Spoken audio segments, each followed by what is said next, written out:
I am back with playing more completely random game to get back into practice of doing some let's playing after my throat problems. Didn't go too well last time. I ended up just playing a really long time on this one game I didn't enjoy because I messed up with the timer. So this time I'm gonna set a shorter timer. I've got a list of visual novels here I have again in my Steam list from bundles with a bunch of really random names. I have no idea what the hell any of them mean. So this could be fun. We could click on a random roulette here. We could get some horny anime thing, or we could get like deep emotional sadness, and I have no idea which. But I'll try and get through a few games here and hopefully have some funny reactions. And hey, if I end up enjoying any of them, I'm going to put it on my list. When I have more free time, I'll play this for myself, not for the channel. But in the future, popping in to say, the first one we did in the episode was bad, and the second one I really enjoyed actually. So if you wanted to skip ahead to that one, no one would blame you. There should be chapters running across the bottom of the YouTube bar. So, random. I am picking Oblivious Garden, Carmina Burana. I have no idea what the hell that means. It's a slightly strange window size. And what? I was gonna say, is that a pelican? What's the name of it? It's got an opening. I don't know. What is the name of the pink bird? It's got a very loud opening. And it's cool. And it's a bunch of... is this an angsty anime game? There's a lot of swirling and... a strange effect where you're like clipping through the floor. I like that effect with the writing going to the side and going on here. That was cool. Why did it pause for a second? Was that a clipping error? There's a lady and she's pointing a butt to the camera. I mean, it wasn't showing a butt, but why she's facing that direction. I'm waiting my death sentence as a lost child. Latoy, a ladder that's no longer best letter in the gods. There's your efforts cross how it is still exists in the cage. Oblivious Garden. And the frame rate keeps changing. There was a flash of green for a second. Was that corruption? Please take me there. A fairyland domesticating the world of garden. Now welcome to the I'm gonna go in post. I'm gonna pause on those and tell you exactly what the fuck those said. There were boobs. Okay, it is a fan service. My green names are Thunderbolts, Roasting. There's a bunch more characters. The Abysmal Wine and Shadow over here. There's a bunch more characters. Is that a king, guys? I kind of like Caesar leaf thing. For this pattern, there was Kate and name of Oblivious Guardian. Zoom. Where was the accidental loyalty? The plebeian what do you want the memories? Do. I like the song at least. I'm not sure I like the art style. It looks a little bit generic and old. Oh, why are her eyes so big? There's a bunch of girls. Is this a dating sim or is this a sad existential thing? There's a lot of respectful one, a corrupted residence, the bayonet. All of these are indicating, help me. Who on earth can I secure? Do I possess the power to protect her? What can I bestow happiness to my beloved girl? Oblivious Garden and there are boobs. Okay, this one at least hopefully will be a funny video. Okay, cracks knuckles. Here we go. Help me. Can't make out any of the scrolling text here. It seems to possibly be either Latin or just scrambled English letters. Please forgive me. I am waiting my death sentences. As at a loss as a lost child. A land that is no longer blessed by the gods, Latoy. A place where ethics corrupt, however there still exists a beautiful cage in this chaotic world.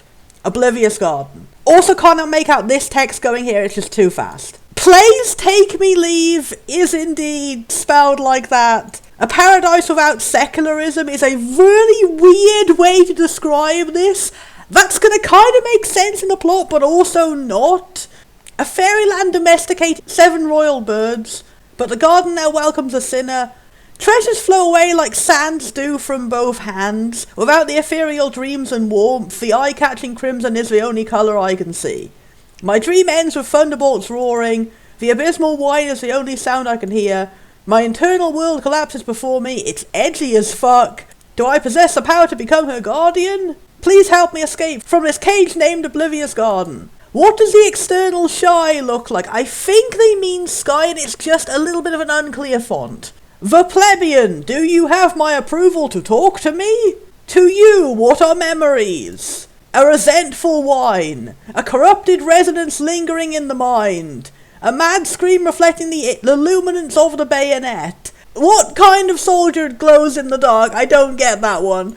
All of these are indicating, help me. What on earth can I secure? Do I possess the power to protect her? Can I bestow true happiness to my beloved girl? and then just Oblivious Garden. So yeah, in summary, it's a lot of dark, sad words that may or may not be spelled correctly. Compared to that, this title screen doesn't look very good. A huge amount of white space and like a kind of crusty stock image. I mean, they got some good like color filters on it, and these tiny, barely moving little gifs of butterflies going at 2 different frame rates, and nothing else moves. And that's the second one so far where the SFX sound is much louder than the music. Does this one have voice? I'm going to double check before I go in because that was a problem last time. Okay, all of these are set to max. It doesn't give a preview of what the voices sound like. Okay, that's cool. At least it lets you turn off specific voices you don't like. That's cool. I won't know until we actually play that, but I'm going to turn the sound effects down a little bit. Okay, yeah. Also, what's the difference between sound effects and system voices? Does that mean like voices like the narrator or something? Because usually when you say system, it means like the sound effects that are made when you click on system stuff, so... No, that's not making it quieter, so... I'm gonna put the sound effects like there. Okay, let's... whatever this is, let's see. My guess is before going in... It's weird how the logo is very like graffiti, pop art kind of stuff, and it doesn't seem to fit with everything. So my guess going in is we've got a bunch of people in like old-fashioned-y clothes and a bunch of dramatic, angsty sounding things going in. There's all very whoa, whoa, whoa, whoa, whoa, everything's happening at once. And also they seem to have lots of boobs.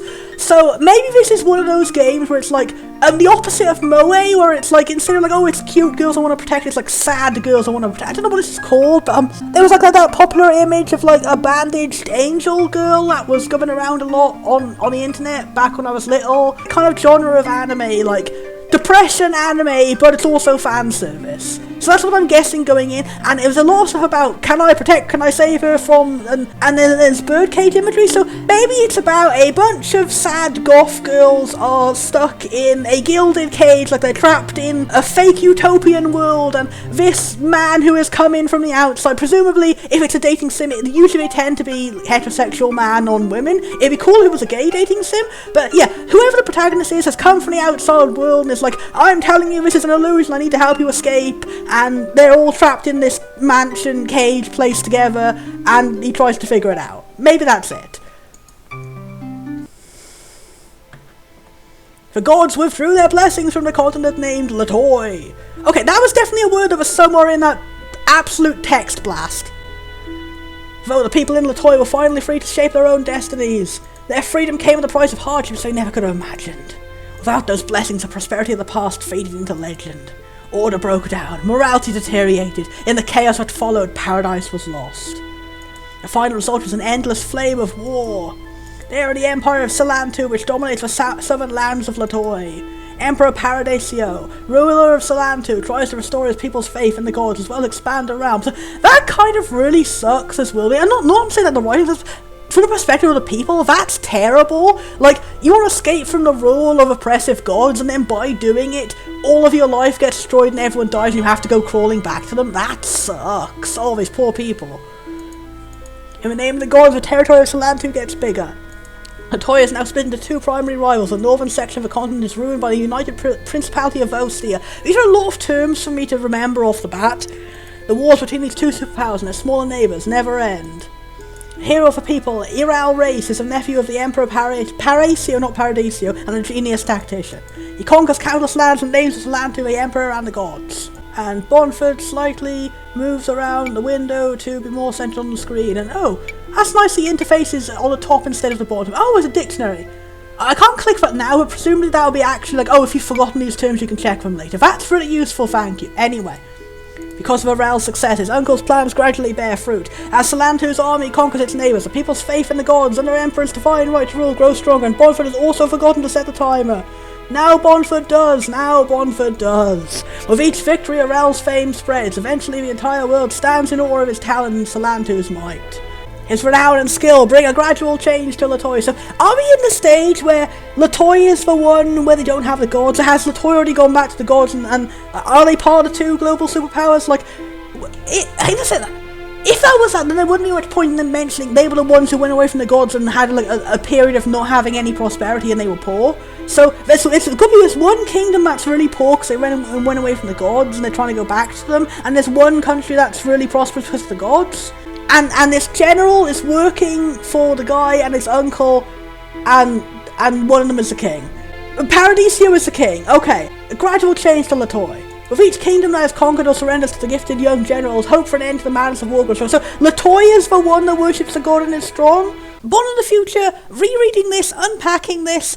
No, it truly is. They just mentioned Latoy went away from the gods and then Latoy went back to the gods for no reason. It is just, now we're having a war between two nations that are prosperous with the gods. Latoy split into two, the Cero whatever and the Val whatever, and they are now fighting over who is the most with the gods. I guess it was relevant to mention they went away from the gods because that caused it to split into the two nations, maybe?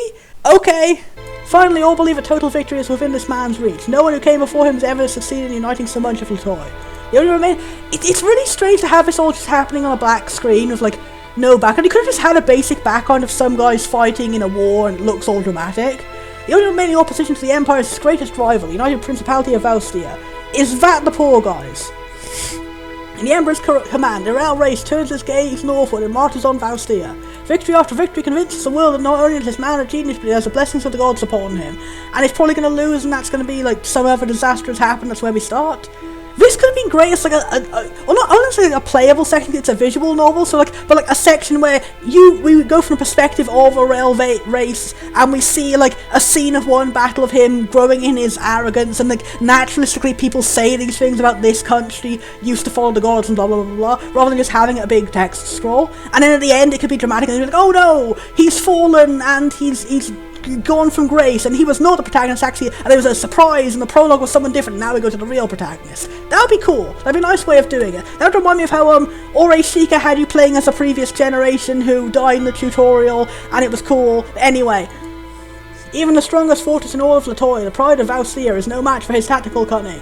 See, I hope this guy isn't a protagonist, because if we just spent a while just having a big paragraph bigging up how great and wonderful he is in every way, and he's the strongest, bestest guy in the universe, I wouldn't like that as a protagonist. I don't like really unflawed guys. I'm assuming the flaw will be, oh, he was fighting for the wrong side, he didn't realise we were evil all along. I'm trying to predict what a plot is. I'm gonna wait until this whole text scroll goes through to figure it out. One by one, Valstia's defences fall, its southern border shrinks in conjunction with Salanto's expanding northern border. Until at last the Real Race's army stands at the gates of Valstia's capital, and then Valstia beats him. This will be the last battle. Okay, now do we play as him? Okay. I still kind of feel it'd be better if he just threw you in as already being him and then explained all these things while he was fighting. Anyway, Night has fallen. I like this interface. It's a nice, lovely little purple. And also a nice font. It wasn't very good when it was just on black, but it looks really nice here on the purple. It's got a nice drop shadow, it's lovely. Unable to sleep. A Real race, I'm going to be so bad at saying that, whittles away in the night, staring at the enemy's last fortress and plotting its demise. Also a bit strange how we went from narration being in the middle to narration now being in the box. Like, why couldn't that bit of narration also have been black, and then we start here on this line where the characters are actually talking, and that's when the interface comes in. Anyway, generally going for a walk, I like that effect in the background. That's 2 games in a row we've had now which have had this same kind of like sketchy oil painting effect on the background, but it's done a lot better here. It doesn't just look like a real screenshot that got a filter on it. It looks like an actual, we designed an environment that looks really cool with this colour scheme. It looks really evocative, and now the dawn is breaking and the fight is about to break out. Great. Generally going for a walk. Yes, this will be the final. This is the final battle. I need to go out to be sure that I haven't missed even the slightest detail. And please allow me to accompany you. I'll be fine alone. But the scouts reported that small groups of enemy troops are still patrolling these woods. Will something dramatic happen when you go off alone? Are you going to meet one of these mysterious girls and like have your whole concept of morality turned upside down? Or are you going to die and it's going to be like, and then that's why the country fallen down and the real protagonists have to do these things because this cool guy from the intro died in a horrible assassination attempt in the cool forest. If I have need of you, I will call. Until then, stay at your post, soldier. Yes, sir. There's also way better writing of having like formal writing. I'm comparing all of this to Sharpshooter Princess, the previous one. This looks like a good translation so far. After bidding the lookouts good night, I walk up the hill behind the campsite. Okay, so this is his personal narration. That before was an abstract third-person narration. Out here, without the campfires to ruin my night vision, the sky is filled with stars. Again, lovely background, really like that. As I stand quietly and gaze up at the sky, I hear a muffled noise from a nearby bush. Who Who goes there? Under the dim starlight, a slim figure jumps out from the bush and flees to the north. We are meeting a girl of some kind. Or a skinny man. You, halt! We're meeting a supermodel! I rush forward, reaching out. I manage to grasp a shoulder. Please, I'm just a refugee. Don't kill me. You're a civilian? Thousands have been displaced by the hardships of war. This woman is obviously one of them. Her voice is hoarse with the kind of terror that can't be faked. What brought you here? Why aren't you on screen? I like the background, it's nice and evocative, but I was totally expecting once we see her she pop up on screen. The fact she doesn't have a portrait makes me think, oh, this is not actually a woman who's important to the plot. Apparently Aral is also not probably important, but I mean, it's normal for a protagonist to not have a portrait, but usually when it's a named protagonist with an actual personality, you get like a little portrait in the corner or something. Anyway, what brought you here? I'm going with my theory that Aral is not going to be the protagonist in the rest of the game. It's going to be a dramatic prologue that's leading up to some kind of event. I'm just fleeing from... I do really like that font. I gotta look up what that font is. I don't even know where here is. I just keep running northward. My home was destroyed. I'm just trying to find a place where it's safe to hide. I know it's cliche, but the dramatic music is actually getting me a bit emotional. This is actually really dramatic and cool. I hope it lives up to the hype. You don't have to be afraid. I am a soldier and I will not harm you. A soldier, praise God, the army of Faustia has finally arrived to save its people. No. I'm a soldier if so I had to. Oh, for drama! But I promise I'm a good man. I don't want to kill the civilians. And now he sees how the civilians are suffering and it's like, oh no, am I on the wrong side? Am I doing the wrong thing? Looking more closely at this woman with her torn, dirty clothes and her early signs of malnourishment, I can't help but be aware of what this Lando army has cost the people of this country. Fear not, we do not harm civilians. Oh, I don't, but I don't. Clearly you don't know how much, like, you didn't know how much your army was costing the civilians of this country. Like, oh, that's been moaned, like, oh, yeah, is everyone else also following the same rules of honor as me? Holy shit, have I done something wrong? Bastard, you're all bandits, you already destroyed our homes. Now you're saying you won't harm us? Isn't it a little late for that? The woman's shouting is growing increasingly hysterical. Her voice is filled with all her hatred, helplessness, and hopelessness. It's all your fault. It's all because of you. It's all a really good establishing story, actually. She throws herself at me with wild abandon. General, watch out. The woman is still clinging to my uniform. The guard pierced her body with his sword just as he shouted his warning. Oh, the drama. Like, I promised you wouldn't die. And then I was wrong because I am the only good person in the army and even my trusted God, in fact, looked down upon your people in such a way. And the guard heard the woman shouting. He rushed to my aid, stabbing her in the back. Now he pulls his sword out, pushing the woman away from me at the same time. General, are you alright? I'm fine, she was just... The woman has grabbed my ankle. Her fingernails cut through the cloth and bite into my skin. So much pain for such a small injury. Is it going to be like, I curse you as my final act, and that's going to lead into whatever supernatural stuff is going on with this birdcage? She murmurs resentfully. Or is it going to be like, and my child has been left orphaned, and the child is one of the women who's important to the plot? Like 10,000 years in the future, where the protagonist is like the son of this guy, maybe? Not 10,000 years, like however long the time skip would be. She murmurs resentfully, but I can't make out what she is trying to say to me. Ha, not dead yet, eh? Oh, I'm establishing myself as a terrible character. Well, a curse for God swings his sword. The woman's hand, still grasping my ankle, is separated from her arm at the wrist. Holy shit, I didn't expect it to be gory. I mean, obviously it's gory to stab a woman, but like I didn't expect it to be like detailed gory. The God continues to hack away at her body with his sword. Oh, fuck, man. If it was me, I would turn around and punch this guy in the face. I'd be like, alright, guys. Country's haunted. Pack up the army, we're going home. Country's haunted. It's not safe here. Please return to the camp and rest, General. Alas, alright, let's go. Okay, so he's not objecting to that. I mean, I guess he's feeling sad about it, but he's not objecting to that. That's kind of really contradicting the idea that you were the one honourable guy. I mean, I guess even this was not enough to break his brainwashing, like, oh, we're doing the right thing. Stars, why can't I see the stars anymore? That's evocative and cool and metaphorical. I actually like this. It's a little bit melodramatic. See, this is what I meant. It'd be nice to have just like a random background over having a text crawl. Anyway, the dark of night has given way to the dawn. It's a little bit melodramatic. It's a little bit incredibly sad, incredibly fast. But it is actually engaging, and I'm intrigued. But the sun hasn't yet risen when the Iral Rice commands his army to approach Faustia's last line of defense, because for some reason that horrible experience didn't make him reconsider. I guess maybe that scene was only meant to show just how terrible this side is, rather than to actually be a motivating moment for the character. Together they face one of the most famous strongholds in all of Latoy, Garialberg. I am so sorry if I've ruined the drama of the scene by not being able to pronounce that. I could find no results for either Garialberg as a word, or Garial itself as a partial word. It seems this may just be a made-up name. So technically my pronunciation isn't incorrect. This citadel stands in the way of any force trying to move further north. Its capture will signal the total defeat of the United Principality of Vaustia and a complete unification of Latoy. General Race has positioned the command tent and his officers on the high ground. From there they can observe the enemy troops in the coming battle. As the sun rises, the young general strains to catch the first glimpse beyond the castle's walls. But he is shocked by what he sees, and then he gets defeated and he's like, oh, regret, oh, if only I'd stopped at that moment where I saw how terrible my army was. The Faustian nation, whose army was thought to be greatly depleted, has somehow managed to fill the castle with thousands of troops. Worse, the banners beyond the castle walls suggest tens of thousands more are waiting to be... It's probably a good strategic trick. They're pretending they have more people in the army than they actually have. That would be cool. That would be cool. That would be very interesting. Like, as like the underdog, them winning for that strategy, that'd be really cool. Could it be a trick? It's hard to make out anything beyond the wall, other than the banners flying high on their poles. But is that smoke? Campfires? A lot of them? Not likely a trick then. Never had Aral counted an army of this magnitude before. Did Faustia conscript all its citizens out of desperation? Are they fighting a battle for survival? An animal is most dangerous when it's cornered. His opponent seems to be betting everything on one last desperate act. Aral is silent for some time, deciding what this means for his chances of victory while observing the terrain, contemplating action and counteraction. It looks like the enemy troops are hours outnumbered, Aral says to himself. This is going to be a hard fight either way. Nothing you can think of will overturn such great odds.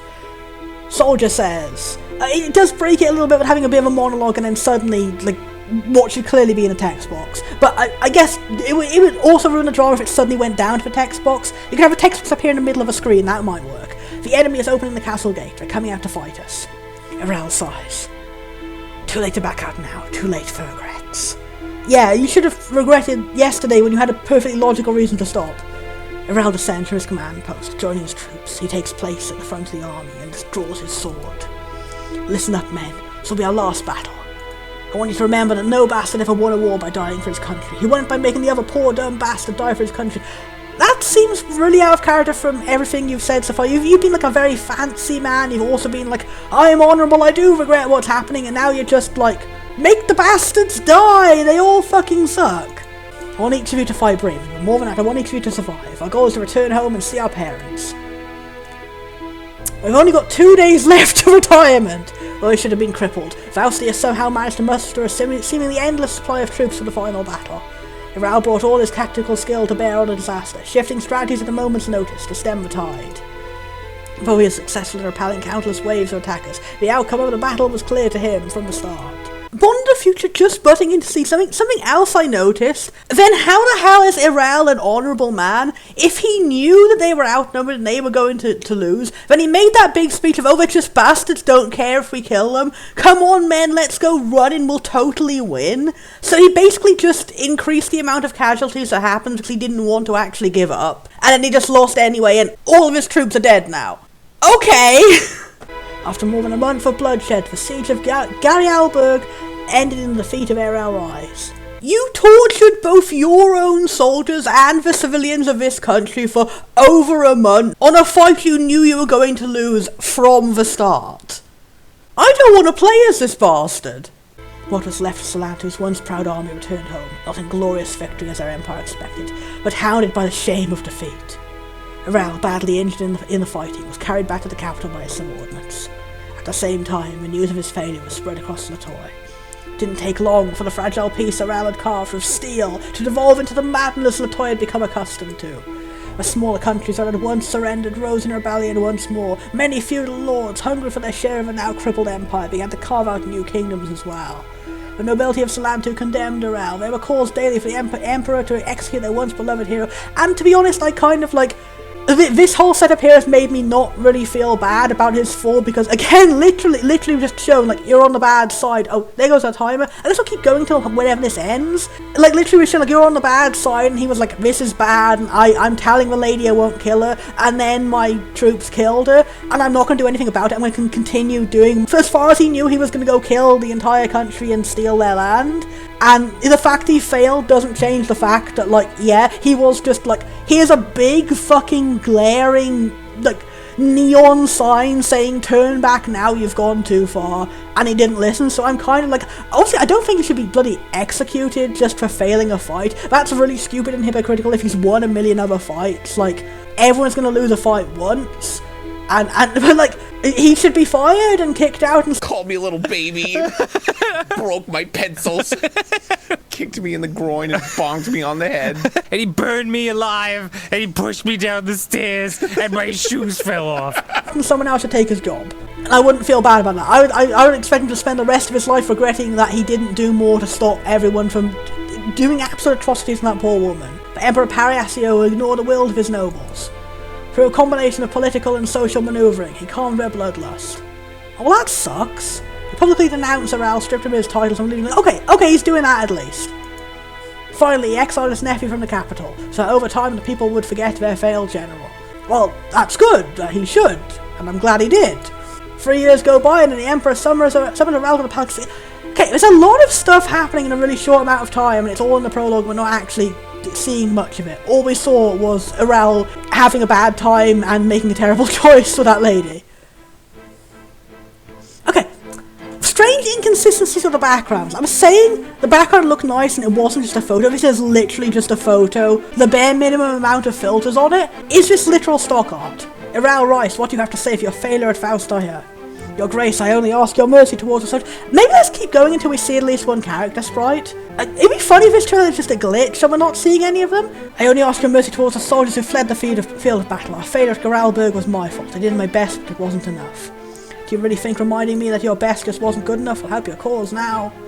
Please, your Grace, I'm willing to sacrifice myself in exchange for your forgiveness towards my former soldiers. I don't want you to do that. Like, the only experience we've had with his former soldiers is that one guard being a dishonorable asshole and taking joy in hacking up the body of an innocent woman.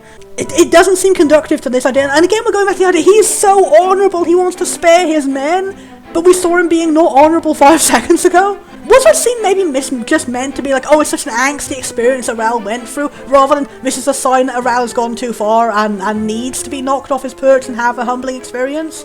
Anyway, it did come as quite a shock, didn't it? I read a report. Faustia should have been on his last legs, but I digress. Doesn't matter how well our armies have recovered. Nothing can undo the disaster that befell them 3 years ago. All that matters here and now is that my people have shed their blood in the land of heritage. Wait, it's taken 3 years for you now to be deciding to execute random soldiers?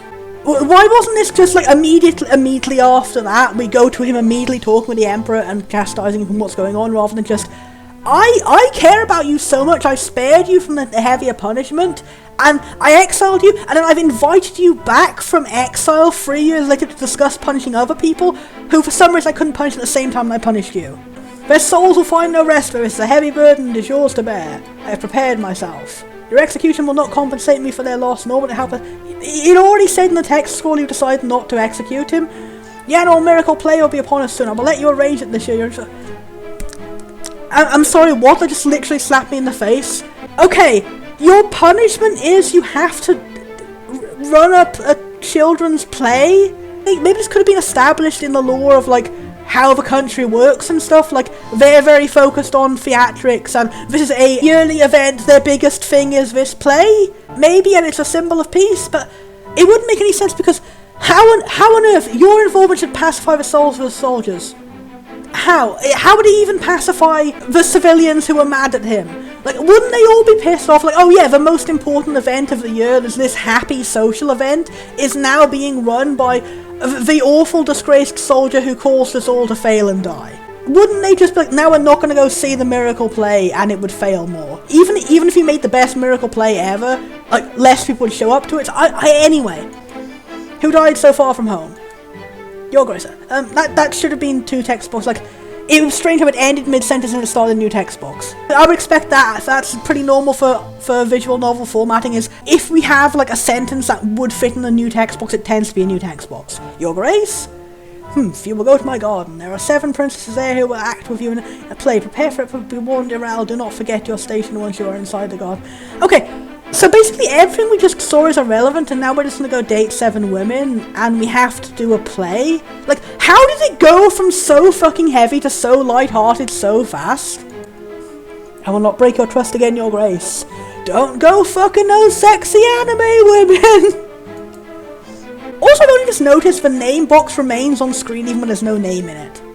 Also, it remains in the shape of the interface cutting it off when there's no interface cutting it off. After the audience of the Emperor, Irel looks so disappointed. And now we've switched to present tense instead of like past tense in the narration. It's also having the omniscient narrator talk in this text box when before that was in the middle of a screen and Irel's own narration was in the box.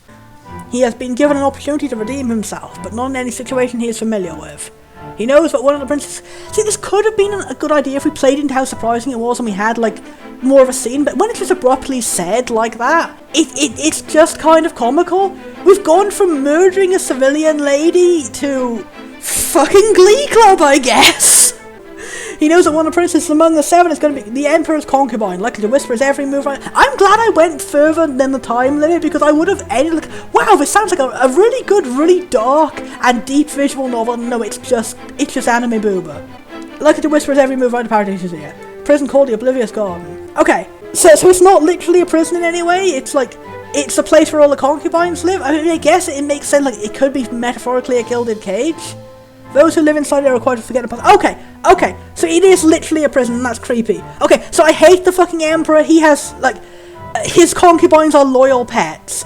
Those who live inside it are required to forget their past and become the Emperor's loyal pets. So that's creepy. That's really creepy. That's really fucking creepy. Okay, so Irel is shit, and the rest of his country is shit, and the guy ruling it is shit, and for some reason he didn't decide to, like, once he saw blatantly how shit his country was, he didn't decide to stop the war, and didn't decide to quit and run away or anything. Well, actually, in retrospect, why didn't they do that? All the events here would have played out exactly the same if it was, and then Irel regretted, and he didn't want to go through with a fight, and he tried to desert, and then he would still be dishonored and everything, and the Emperor would still be like, here's one last chance, you are now in prison doing this particular thing. But at the same time, it would have made us actually like Irel and want to play as him. Oblivious to the past, oblivious to the outside world, living only in the present, just as its name implies. Will I allow it to change me like that? There's probably no way to salvage the ruin I've made of Latoy. After I enter the garden, there won't be any hope of salvaging myself either. Also, I'm not sure why it's now in narration voice in quotation marks instead of having his name at the top, or instead of having his name at the start with a little colon. There's been 3 different ways we've delivered the main character's dialogue. After I enter the garden, there won't be any hope of salvaging myself either. Also, it's really rushing into this idea. Like, why couldn't the whole of the prologue been about establishing this cool world building, this idea of this mysterious, like, pet people garden thing, and how terrified the main character is of being sentenced to that fate, and now he's been sentenced to that fate because he messed up in the battle, and there could have been some people on screen doing or saying things. But if the Emperor says that performing in the miracle play will give peace to the restless souls of my men, it's such a contrived idea too. Like, how would it? You can't just say, performing High School Musical in my sex slave pit will exorcise the skeletons. If there is a God watching over this land, over this country, watching me, I pray that you will bestow your blessings on us all. But most importantly, I pray that you will lead my fallen soldiers, along with all those who have died in the endless wars, to peace. If the miracle play will bring them peace, then I must fulfill my duty with honor. And you just keep saying over and over again, we got to do this play. With newfound determination in my heart and resolve in my mind, I open the gates of the garden and step inside. It's now we're going to see a person, is now something going to happen. Now we're now going to see a chibi interface. Okay, this is seriously just such mood whiplash for game. My head is flying so far back and forth, it just popped off. So there are several mobile anime people, and I have no idea who to choose because we've been given no setup on who they are. All we know is they gotta sing, I guess. So I guess you really are just supposed to pick them based on who you find most sexy or whatever. I kind of find this one's face the most funny, and a little pointy chin. That reminds me of Lucky Rabbit Reflex, but he was much more extreme in that game. At least the background music is nice, but it's also really not fitting with what we had before. I'll pick the funny chin lady. Oh, I like this background. It's so inconsistent. They have really good evocative painted backgrounds, and then they have literal fucking clip art. Okay, we've got some kind of schedule on top. Is this going to be like a schedule-based game? My name is Arel Race. Why are you saying that? We just had a whole prologue. We know who you are, mate. Once I was a baron. You don't have any middle name. My title was okay, but it's getting random new background information with you, and you had to start with introducing yourself a second time. Bond's suggestion for how you could have made this scene more natural. Have the line be, I am but Arel Race. Like, justify the reason he's saying it is because he's leading into the next sentence saying, I don't have a middle name. My title was earned by my ancestors through distinguished service to the country, but now yonder is nothing but dust in the wind. This is a small roseland held aloft in the sky by the magic that builds and sustains it. Okay, 1. What is a roseland? 2. Magic exists in this world? 3. Could we not have started with any of this but world building? I mean, we had literal world building. Just here's the long storied history of how this country became into this war, and I still don't know which one of the ones that was the one that doesn't worship the god and which is the one that did. But could we have established there's a magical fucking sex slave garden where everyone forgets the past and flying roses? I'm selling an uninterrupted sea of roses. That is uninterrupted except for where some were recently removed. The empty space where the missing flowers once were formed 2 letters. IR. So, isn't this lady as nice and she's made like a welcoming flower decoration for you? The girl who was standing here just now has vanished. She somehow carved my initials into a sea of red. Is this incredible? What? What does that mean? Is this incredible? Born of the future catching this in editing? Oh my god, they mistranslated the same word, 2 different words twice. This is meant to be him repeating her line about wonderful. They couldn't do enough copy editing to double check this within the same scene. You are the most incredible one, my princess. What? I smile bitterly as I reminisce about what had just happened. Okay. That was him saying something, but it wasn't in quote marks or the name box or something. Was that meant to be a flashback? That was really hard to figure out. Was that a flashback to like his dead wife or something? That was really not clear. It's having a bit of a problem with formatting. When you get to the end of this scene, this makes no sense. Why is he smiling bitterly about what was a 100% positive interaction? Half an hour ago. Okay. Really, what was up with the structure of this game? Why did we not start with him when he first went into the garden? Why, if this was half an hour after he had already gone in the garden, would he sit there and explain what the garden is and that is going into the garden? There comes the sound of a babbling brook and a smell of flowers half an hour ago when I first went into the garden. From the cracks between the boards on the walkway, I can see a spring gurgling beneath my feet. I turn back and find the clear spring is going in a transparent waterway. It flows to the edge of this small courtyard and falls into the air, showering the lake below in a gentle mist. The air here is filled with the air is filled with too many words. But why did I pick visual novels to do for this? Bond would be like, what's a game that doesn't have much text? The air here is filled with a heady scent of blooming roses. I can't help but take a deep breath. Oh, I wish I could. Looking to the horizon, the clouds join and part repeatedly, revealing the bright morning light behind them. Didn't expect to find such an amazing place here. I found this place by chance and came with curiosity. To my surprise, numerous crystal plates suspended in mid-air form a flight of steps connecting to the ground in this hanging roseland. Now it's capitalised. The fountain is located in the centre. The walkway is in the shape of a cross quarter of this garden. Seen from a distance, each quarter showing a breathtakingly bright red. Scarlet petals floating in the breeze are a wonderful, again cut off mid-sentence, contrast with the bright blue sky and the fluffy white clouds. You didn't really need to say that, I can just see it on the image. That's also a rare art of what you have to master with visual novels is how much do I have to explain and what do I actually show with the visuals. And so far we haven't fucking seen a single person. It's an isolated world devoted completely to beauty and perfection which put me into a trance for some time. This garden is probably the only one in the entire kingdom. Isn't the whole area called the garden? No, wasn't that the point? It's called the Oblivious Garden. So, is this the garden in the Oblivious Garden? And the Oblivious Garden is a term for all the areas surrounding the garden too? Careful not to harm the delicate petals around me, I lean to examine one of the rose bushes more closely. Petals of a flaming one colour. I'm gonna say it, I've lost my enthusiasm to play this. It's kind of just going, and it's been changing things rapidly, and I'm not sure, there's not much to be invested in because I don't know what's going on. I thought I knew what was going on and then nothing was really relevant in the start. And we still haven't seen a single person. Should I keep going until we see the person, whoever this person is? But I don't know how long that's going to be. I'm going to try, and if we keep going for a while and she's still not here, I'm like, okay, I'll stop.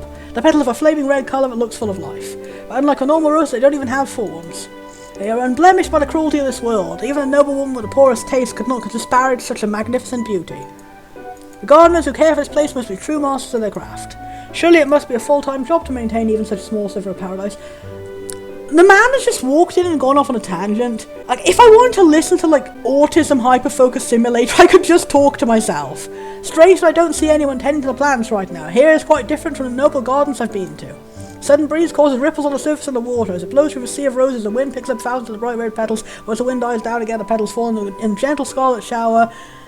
We don't really need you to deeply describe the background that's on screen. I bring my attention back up from watching the petals. I see someone up ahead. A person exists! And she vanished as I was saying it! Finally I see someone and I'm about to walk over and say something, I hesitate. Okay, I can't believe I have to do this, but I need to put, like, a trigger warning for, like, accidental horror, if that makes sense. There were several moments in this supposedly sexy anime lady scene that scared the fuck out of me. It's doing some kind of thing that's meant to be intimate, I guess, where it sounds like her voice is right in your ear, and it really made me jump. And then several times they make her face suddenly come at the screen, which I guess is also meant to be her, like, getting close to you, like, oh, are we gonna kiss or not? But when you have no warning either of these things are gonna happen, I'm like, oh. So I thought it was right to spoil this ahead of time in case anyone else also has the same reaction. I would advise just not wearing headphones for this scene. I'm about to walk over and say something, I hesitate. The reason why I hesitate is... 洛莎琳德，那边的风，还有那边的云。 Okay, that voice is genuinely terrifying. It's probably not going to come across well in the recording, but it was set up weird, so it felt like she was talking directly into your ears. Did they purposefully do something with, like, it's not ASMR, but there's a similar thing where, like, you can mess with, like, the left and right versions of headphones to make it sound like someone's talking really close up to you? That felt like that. Anyway, look, Rosalind, the wind is stirring those clouds over there. Okay, if that continues happening, I have to turn the voices off, because that's really scary. With a rose in her hand, the girl is sitting amidst the rose. Okay, we waited a long time. At least you've now got a cool, proper full art. She has long silver hair and wears a sky blue dress with some simple decorations. 在这里，几乎听得到它们开怀大笑的声音。 We're turning the voices off. We're turning the voices off. We're turning the voices off. I am so sorry. That's creepy. Maybe I was done on purpose to make it sound like intimate, because presumably people are meant to find these ladies attractive. I don't personally, I'm asexual, but I'm not knocking the idea of having that as a romance game, but when you're not expecting it, it's really alarming. You can hear their voice and laughter from here. How I envy them, don't I? Her eyes are red, their shade reminds me of a type of sweet wine, her face a little childish but peaceful. And pointy. After journeying past a pristine lake, going up an intricate crystal staircase, standing atop a floating island, walking amidst a sea of unblemished roses, the young girl is the most stunning vision I've seen yet. Wait, why do you specify she's young? She doesn't look like super young, but how old are you? She is not talking to me. Yeah, she just looks like an older teenager or a young adult to me. Maybe he means that. Maybe he means young adult. Then farewell. She lets go of the rose she seemed to be speaking to. The flower is caught by the wind and carried away to the far sky. Thank you for talking to me, Rosalind. The girl stands up with nostalgia and turns around slowly. And the proportions of her face completely change. What is going on? It looks like it's melting slowly, like she's got like a 5 head. I'm sorry, maybe this art style is just not for me. It's really strange how the rest of her is really, really detailed, and it's like an incredibly stylized variation of anime. She has noticed me. I try to open my mouth, but I don't know what to say to her. I don't know either, I also have no idea who she is. But I guess she's quirky and she can talk to flowers? She looks surprised. Does she realise that a stranger just heard what she said? Sir, did you come from the outside of the fence? Okay, Now we got a first choice and I'm intrigued. Should we, like, pretend and, like, keep up the idea of, like, not talking about the memories of the outside, otherwise we might distress the girls? Or should we try and talk to them and say these things to try and open up their world? And the idea of, like, maybe that could be the ending, is like, how you either live up to what the king told you and you preserve the mystery and the amnesia stuff, and you do the boring, stupid musical, and everything just goes on, you get your status back at the cost of leaving these women trapped in this sex fortress. Or you fall in love with one of them and go, I'm going to save you, I'm going to tell you about the outside world, and it ends like that. Maybe? I'm confident in my reply. I was sent here with a purpose. Focusing myself on a purpose keeps me centered. I should introduce myself and apologize for startling her. Ah! You startled me! Wonderful! Why I'm really sorry. I mean, maybe these things are supposed to be attractive to people who are attracted to people, but it's generally twice now the game has scared me with things that are supposed to be romantic. Wonderful. What? Wait, what does wonderful mean? Wait, what? Were these mistranslation errors? Like, is she using really specific words like splendiferous or something, and that didn't come through? Like, it would make more sense if she was like, what does wonderful mean? It shows that she doesn't know many words because she's trapped in here with the amnesia. Please tell me something about the outside. And it abruptly cuts back to the same CG. Again, not a common thing to do in visual novels is going back to the same CG. That's something that tends to be emblematic of like really memed on in bad visual novels when they keep doing the same CG. Or in Dragon Quest Monsters Joker, they also kept flashing back to the same CG in the same cutscene, and it was very funny. Incredible. Seriously, you're saying that while the sky outside is the same, all the roses have thorns? Correct, roses without thorns are a very rare thing indeed. To say nothing of so many perfect roses all in one place, thorns or not. Of course, thorns give mystery and dignity to roses. What? I guess it's a metaphor for something I don't understand, but there's no doubt that it's really comfortable sitting in a field of roses without thorns. How does it give dignity to roses? Like, a rose just being hard to pick makes you go, I'm anthropomorphizing that flower, it's a really noble person. We've been here for a while now. She kept asking me questions curiously. Most of the questions were about the outside world. The outside. Sometimes when she talks, she uses some ancient words, some that I can hardly understand. Okay, so it was a translation. She was meant to use some... let's just briefly stop and pause. I'll pull up a dictionary. The Old English word for wonderful was spelled wonderful. This may be what the translation error is, like it was literally phonetically spelled out as the old spelling, and the translator didn't get that and put it as the nowadays English word, just assuming it was a misspelling or something. Or it could be that it was a translation of an equivalent word in Japanese, and it's a total coincidence. But yeah, wonderful or wonderful are the Middle English and Proto-West Germanic versions of the word. There we go. As far as I know, only the old maidens with white hair and beards use such archaic languages. Oh no, she's got one of those! Maybe she's hiding a beard somewhere! Just pulls it out of her pocket. I mean, when they are doing a drama performance, while answering this girl's questions, I have become more and more curious about her. Who on earth is she? Well, I would assume that you just said she's probably part of the lineage of the ancient mages, and the girls also have white hair and can also do magic, but don't have beards. She must be of noble birth, judging by the way she speaks and carries herself, and by the fact that the king said this is where he has all his noble concubines and stuff. Like, I would assume, by definition, the king's concubines he keeps in amnesia and stuff would all be things that the king finds desirable, so therefore they would be women of high birth, and like, marriages from, like, treaties between different countries and stuff. But experience has taught me that it would be interesting if one of them turned out to be a commoner in secret, and, like, everyone's forgotten that because of the memory powers of the place. But experience has taught me that members of the royal family are typically more arrogant than she is. Pick up a rose that has a bright colour. Yet, for no apparent reason, I will blindly obey them and not turn against my horrible evil country. Anyway, I pick up a rose that I pick up a rose that has a bright colour. She is just like this kind of rose, without any thorns, except a totally different colour. And metaphorically, I don't know what that means. Like, do you mean like she's innocent, or like she is like a woman from the outside world, but she has been defanged? Ah! Yeah, me too! Stop doing that! She cries out while jumping up. I think it's because the eyes are so watery and it's so sudden. It really just feels like you had like a baby seal and you just threw it at me. What is it? Ah! That genuinely... I've been mildly spooked the other two times. That really got me. I spent all this time hearing about the outside. I completely forgot about the time. I need to leave before you get even closer. I need to run sharpish. Do you have somewhere to be anywhere but here? This is the opposite of making you endeared to a character. We are having a rare meeting today. I heard there is something important going on. Well, I'm sorry. And I'm going to choose to believe that there's something important going on is that the evil king just opens the trapdoor and dumps shitty protagonist into the sewage and the game is over. Well, I'm sorry to have delayed you then. That's alright, thank you. Tell me about the outside. She turns to go, but goes back as if she goes, and then she goes and she goes and she goes, as if she remembers something. Alright, I don't even know your name. Could you tell me? And then you tell her a name, and then she puts her name in the flowers. And why did this scene have to be delivered like in medias res and flashing back?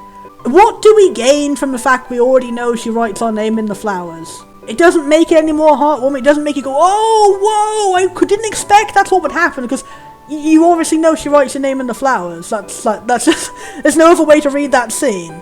I don't get it. I don't get it. I would say that the pacing problems are the biggest problem with the game so far. That and also spending so long before you get to the art. I hesitate. Why? Well, no, maybe she's heard of the slanders against me. No, we're in the Amnesia Garden. The slanders and rumours about me which hurt my ears like the thrust of a knife. I'm so angsty about the bad thing that happened to me due to my bad actions. I can't dare to imagine a despising face when she knows my name. She won't, because she's in the fucking Amnesia Garden.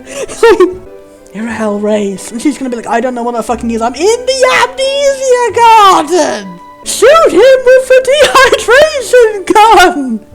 Irel, rice. She frowned. Is it rice or reeds? Or raise? Or rise? Nice. It's a form of monetary unit and currency in Brazil and Portugal. I don't think that's the meaning they're going for here. Time seems to move so slowly for me, as if I'm having one of those fucked up dreams where you run down the corridor for a really long time and it keeps on going. As if I'm a criminal waiting for the judgment. For the judgment! You already were a criminal waiting for the judgment. That's already happened to you. Stop doing that! It's really a strange name. After bracing myself for censure, I'm left speechless. Does censure mean the same thing as censorship? I'm getting distracted thinking about words. But yeah, you're using fancy old-fashioned words, but you didn't get the ones that she was saying, which are translated as perfectly normal English words. Anyway, I don't know what to say to this forthright girl. But it's refreshing. Push her gently back. It's refreshing. It tastes like the wind. She smiles. It smiles so joyous and carefree. Also, this isn't really a good establishment of a romance. It's just been, like, she's barely talked to you, and you're just walking and going, she's so beautiful, I love her immediately on first sight. She symbolizes all the good in the world. She's like the roses, and you don't really know fucking anything about her. And she's asked questions about you, but we're not doing it in reverse. She smiles so joyous and carefree. My name is Diana. Another breeze picks up some of the rose petals and sends them spinning around us as she gives me her name. And you could have just animated that happening. Put a little filter over the background, like multiple layers of parallax. Here, this rose is for you. Why is that a fucking photograph again? Why does it have pixel outline? Like what? You couldn't even cut out the transparency? Get item rose. Everything on the screen ruined the moment. Like, scroll down and it ruins the moment more. Wait. Okay, 1 of 39 items to collect. Okay, evidently this is a long dating sim, and I'm not going to play all that. Figure vanishes into the rose bushes. When did she? Rose petals are forming 2 letters in front of me, and... Yeah, why do we just need to see this twice? All the other characters also can be introduced with, and then here's the end of a scene, and here's the rest of the scene, and here's the end of a scene again? Or is this just her? That was it. It really was. The end of a scene is the same as the start of a scene. So I guess we're forced to have to talk to them all. Is there any way to leave? There's a save, okay, the dictionary hasn't unlocked yet. Can I quick save there? Okay, and can I quit? There has been an option to properly save yet, and that's weird. And this is really, really long for an intro, and, yeah. I'm gonna leave it here and say, yeah, I don't like this one. It had a promising start, and then the main guy didn't react the way you'd expect him to, and it's really not good to go into a game going, I don't like the main character and I don't want him to succeed. And also it's really strange and mood-killing to just go from horrible death depression everywhere to recruit people for a play. in the funky music dungeon. And I feel nothing for that woman. Sorry. Moving on to the next one. I was going to say, like, oh, I wish I had stuck to the original timer for that one and I hadn't gone and played more of it. But then, I realised I would have given a poor representation to you guys. I would have been like, oh yeah, the first 15 minutes were good actually. You should play this. And that would have not been good. So, I'm going to make this an episode on only 2 games. I'm going to pick a second game, and we're going to play as much as we need to until I go, yeah, that's enough to go, and we'll leave it at that. Who knows, maybe the second one we'll try will turn out to be a hidden gem. So far, haven't liked any of them. So there's a lot more visual novels I have in my list that all have long, mysterious names. I thought it'd be funny to pick a bunch of those, but if they all end up being similar, sad fests with a sexy lady, that wouldn't be very fun for a video. I mean, I could make it a themed video, the Bond plays shitty dating games video, but I'd rather hopefully end this on a positive note. Just to say, the ones I have here are Amino Marginal, Rain Marginal, Acelia the Eternal, Spirit of Eternity Sword, Lucy the Eternity She Wished For, Magical Eyes, Red is for Anguish, Magical Otoge CL, Natural Beyond Nature, Once Upon All Hallows Eve, and The Huntsman Winter's Curse. Well, that's the shortest one, maybe we'll go for that. The Huntsman Winter's Curse is... The Huntsman Winter's Curse instantly crashed my computer, and thankfully I've recovered with Bandicam's auto recovery feature. It's generally the best recording software I've used. Really appreciate that. It's really useful when you have a shitty computer that sometimes can't run games. I've recovered most of all the footage previously, but apologies, that's the explanation why if there was any like corrupted moments in the footage so far. Anyway, at least it helped me know that that's one game that just won't work. Let's play something else instead. Okay, the 2 shortest names I have are Pairs and Price. I'm gonna go for Pairs. Okay, we're loading up, and this is another one that's like, it's not Windows, it's not full screen. Can I full screen it here? Okay, there we go. I'm not hearing any sound. Nope, I'm turning the volume up and down. I'm not hearing any title music. I'm going to say, I like this title screen. It has a cool dynamic effect for everything. And we've got 4 characters, and one of them seems to be some sort of magical blue person. I like the hair of the one on the right. I'm really distracted by how there's no sound. Oh, now there's sound. Okay. Space, the final friend. Oh, it's space? Okay, so not a fantasy elf, a alien blue person. I gotta say, nobody else in the title screen looked like any kind of space thing, and also the interface was really not space. It literally just looked like, oh, are we playing a card game or something? I thought it was gonna be like, I don't know, dating people who play poker, and one of them's an elf. Anyway, Space, the final frontier. Also, the volume is a little bit loud, and I turned it up while trying to figure out what the fuck was going on there. For them, that is... The poker dealers? Alone in the dark galaxy with no other life forms for light years, planet Earth was once a sitting duck waiting to be conquered. Perhaps in another world it would have been if it hadn't been for them, the space elves. But naturals, humans with abilities beyond the imagination, appearing just in time to save. Okay, so it's space and also superheroes. That's interesting, at least. You don't often see those combined, except like in the context of like there's superheroes and also there's some guys from space and they cross over in Marvel or whatever. The idea of superheroes and space just inherently being in the same setting, that's interesting.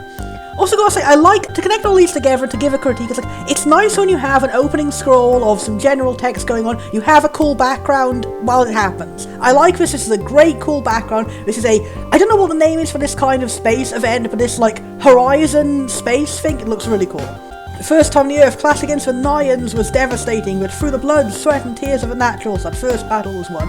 What are the Nyans? I was guessing from the name, it vaguely reminds me of the Naiads or something. That's some kind of mythological thing is called that, and I can't remember if it was mermaids or if it was trees. No, trees is dryads. Anyway, humanity's appetite wet. Humanity's appetite wet. That's a hard bit to do. They began to prepare for all-out war against Earth's invaders. Just 3 generations have passed since that first mighty clash, but the legacy of those mighty first-generation naturals are very mighty, and their war against the Nyans lives on. And the city of Q is where it all began, the creation of the world protected. Okay, we're going really rapidly faster. This is like the opposite of the world building in the other one. Around the clock, I just noticed they have a weird little A with no thing in the middle. Why is that common in sci-fi? Is that like a symbol in another language? Is it like a Latin letter or something?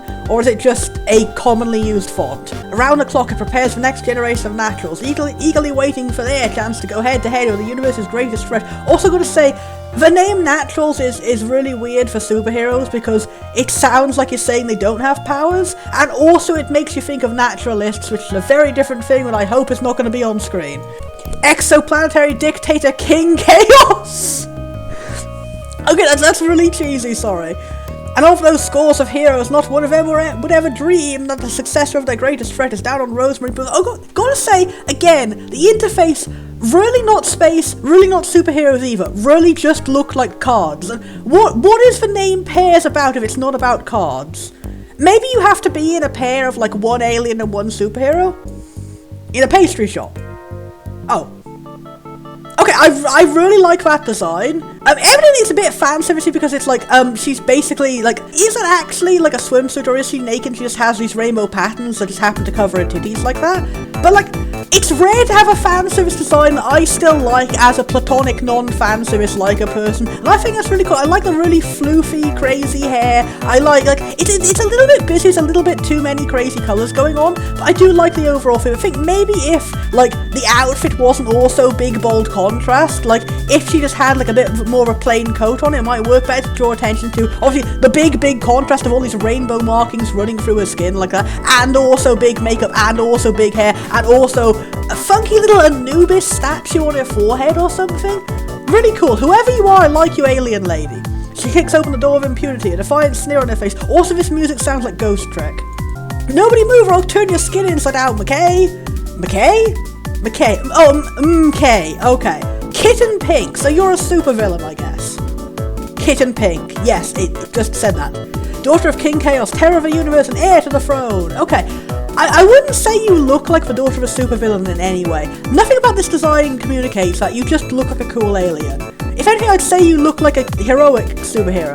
A slender baton bouncing lightly against her fire, she strolls to the pastry counter. Her fingers drum against the weapon almost impatiently, daring someone to challenge her. Do you mean a baton, like, hitting someone with a kosh? Or do you mean, like, a light baton or a laser baton that, like, shocks people or something? I've seen those used in fantasy a lot.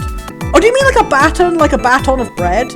She's there for one reason and one reason only. This bread must be accompanied by a second bread. Except you, cutie, you can come with me. Okay, so do you have an established history as this our evil girlfriend? I'll even let you keep your skin on. James Zhang. Okay, you're cute and incredibly normal. Again, I would not expect you to be in an alien superhero story. The cutie looks up from his magazine. He looks unperturbed, almost too accustomed to a villainous entrance. And he ignores her. Okay, I'm not sure if it's actually meant to be like a tsundere couple or if it's like he actually doesn't like her. It would be funny as an opposites attract to him in any way, whether it's like actual enemies or a couple or sassy friends. It's very fun. We have like the most bombastic, most alien design in the world and the absolute definition of human. I feel like we talked about this. About what? You know, making empty threats when you're coming to see me at work. Empty? To be quite honest, she doesn't know what an empty threat is. If she says she's going to take all the black diamonds in the world because she feels like it, then she does. She tells her father that she wants a left pinky toe for the citizens of every town that starts with a letter F, and he'll have a gift wrap box waiting for her and her ship within the week. And if she threatens to turn the man inside out, James understands what she means. It's one of the reasons she likes him, after all. Okay, so they are a couple. Well, empty or not, I told you before that one of these days you're going to get me fired. You should be more careful when you come to Earth. It's just your luck that nobody else is in the shop anyway. I'm liking this immediately already and I'm hoping it continues to be good. Kitten slips a baton out of the belt loop, twirling it absent-mindedly. More like just there. She trails off, glancing down distractedly at the dessert case. That Tiger K-Cup, it has such a glorious colouring. Oh, of course, I do not appreciate its natural form, but I just love how. The young man at the counter tries his best not to laugh at her reaction. How pink it is. I made these cupcakes this morning, do you want one? Will it turn me into one of those creatures if I eat it? That's adorable! Not even slightly. Her shoulders droop. The only thing that rivals her love for the whales of her defeated enemies is her total adoration for all things pink. More recently, Earth's cats, large and small. But even their cute exterior cannot hide the bloodthirsty interior of a Nyan warrior. Okay, so Nyans, I sort of think they are a mermaid thing because she's blue. She looks back up at him, refusing to be distracted. Just despite having the most distracting design in the universe. Then I decline. You should improve on your Earth size. Although, maybe I like her hair being a floofy pink afro, because I had an OC called Jayus when I was on DeviantArt, who also had a floofy pink afro. It was more a big, like, spherical one rather than, like, the downturned, shoulder-length afro, but I still really love it. Honestly, I love this more. It's much more detailed. I'm sorry, Jayus. I still cherish you. Right. I just came to confirm that we're still on for tonight. You promised, you know. James pauses. Yeah, I did. I'll see you when we close. She considers hugging him then and there, but she might accidentally stab him and she doesn't really want that. How would you stab him with a baton? Isn't the whole point that they're rounded? She settles with cheer, her fist clenched in exhilaration. Alright. Instead of his usual look of surprise which expressed any kind of joy, he smiles slightly, seeming amused. She hums slightly as she looked at the rest of Strange Earth Sweets. Maybe, for the first time, there is someone on the Earth who she would mind if her father obliterated, someone whose heart she's determined to capture, even if it means she has to rip it from his body. Forcefully. If somebody asked James Sang what he thought he'd be doing with his life, by age 25 he would have guessed chemistry major. Maybe he would mumble something about turning out his dad's law firm, because once upon a time his dad wanted him to be a lawyer just that badly. It's even possible that he'd have started shopping for his first apartment, arguing over potential furniture with his mum. Mom. I always struggle to do the American pronunciations. He definitely would not have said, oh, 25, I'll be working in a pastry shop, living paycheck to paycheck while raising my little sister. And yet that is precisely where he is and precisely what he is doing. And also aliens are here. In reality, he doesn't mind it half as much as he thought he would. We got a good son, man. We got the good Sundari was hiding here all along in this non-Japanese game. Can we, like, pluck these characters out and shove them in the other two I hated? I'm glad I can prove I don't just randomly hate every game I'm thrown into without information. I still have joy in my heart. I am immediately taken by this. But then again, I did immediately like the intro of the other one, and then the rest turned out to be shit, so fingers crossed. He misses his parents, true. But most of the time he's so busy taking care of May that he doesn't have the time to think about them nearly as much as he used to. His phone buzzes with a text. Hi, I'm the alien, I'm outside, let's have a smooch. I wonder if we're like, I'm just assuming I'll be seeing like the two characters' perspectives of the same scene she's going to come in, but maybe that happened and now we're stopping and now we're dealing with him. Is he going to be the protagonist? We haven't seen a protagonist yet. Like, I did assume at the start, like, oh, are we a person who's also in the room witnessing this happening? But maybe it's a game that goes back and forth between different protagonists, and that's the point of the title pairs. Like, do we play as both him and the alien lady? And we try and get them together to be lovely and smooch. I'm already invested in this funny couple. May? Also, I noticed he has 3 beauty marks. That's cute. It's a nice detail. It's always rare to see that in media for some reason. Usually you just have the one beauty mark in one of the cliche places that's supposed to be beautiful for some reason. Or like you have like, and he's got a million freckles everywhere. You never just have like, here's the normal amount a normal human might have. I'm saying that as someone who does personally have one beauty mark on their face in real life. I don't get it. There's nothing beautiful about having a random spot on the top of your lip. And I always forget to draw it when I'm drawing my avatar of myself, because it's just not a detail I think about. Anyway, I've been trying to grow out a mini mustache as best as I can do, so it's mostly covered up now. I also have 2 little freckle dots on my stomach. Of all the places to be, they're just like slightly to the left of my belly button, no, to the right. Hey James, can I go over to Mina's house? Oh, I got a little chibi thing. I like the portrait being the phone with the face coming out of it. Unfortunately, today isn't one of those times. He wishes they could somehow summon his parents from their graves and ask them for help. Oh no, they're dead! I didn't get that, no! He wishes they could make the adult decisions for him. Oh, relatable hug! Obviously for me, my parents aren't dead. Incredibly fucking ironic. When I saw this while editing, I nearly lost my shit. I actually found out my long estranged dad died about 2 days after recording this. But let's not be a down on the Let's Play by talking about that. But I know the experience of like having to grow up a bit too fast and like not knowing how to fully... I'm glad that I had a lot of help from various support workers and teachers and stuff over the years. So, can I beam that energy through the screen and give you a hug, sir? What if his sister got hurt? What if she got caught up in some crazy battle and couldn't find cover? What if she didn't make it back? Oh, is she a superhero then? James sighs as he stares at the text. Yeah, that's fine. Text on arrival? He deletes the words and starts over. Go ahead, make sure me and his parents call me to confirm you got there safe. Still too serious? He adds a joke then presses send. Oh, I like that. That's cute. If you need a hot guy to make it interesting, let me know. I'll be right over. Okay, that's sassier than I expected. Better. I like a rare little smile from him. He's tsundere, but he's also a bit of a trickster. That reminds me, I've recently been reading the manga of number 6. I saw the anime of that when I was younger, like at least 10 years ago, and I really didn't like the anime of that. I felt like, oh, it's just a bit of a boring cliche, like borderline abusive tsundere guy and generic moblob guy, and we're really rushing through this plot about this sci-fi false utopia city and the alien bugs, and things are a bit incoherent, and we're also having really plodding long scenes of character interactions where nothing is really happening, and the love interest is a jerk. And then I read the manga, I'm like, wow, this is paced really good, and I genuinely feel chemistry from them, and the tsundere guy, like, feels like a fully rounded character. And that's what's reminding me of. This guy feels like a fully rounded character. He's grumpy, but he's also got sass in him, and that's how Rat is in the manga. Anyway, her response is an instantaneous thumbs up emoji. It's so casual that his anxious thoughts seem almost comical in comparison. His phone buzzes with a follow-up message from May. I don't know about needing hot guys, so if you need hot air, I'll let you know. You seem to be full of that after. I instantly get a great sense of a dynamic between these siblings. It's really cute. James grins. Puberty makes May so snarky when she wants to be. I was going to say I'm not sure exactly how young the sibling's supposed to be because we don't know the chibi. But okay, so he's a little kid and she's still a superhero. Or is she getting, like, is he just worried like she'll get involved in superhero battles, like civilians will get taken out by it or something? He lets out a light sigh, slipping his phone back in his pocket. It's really not the life he imagined for himself. And now to top it all off, somehow he's managed to get himself tangled with someone whose father has the power to destroy the whole universe and glue it back together, atom by atom. Which is precisely why he'd agreed to date her. He's doing his best, but May needs real parents. Their parents.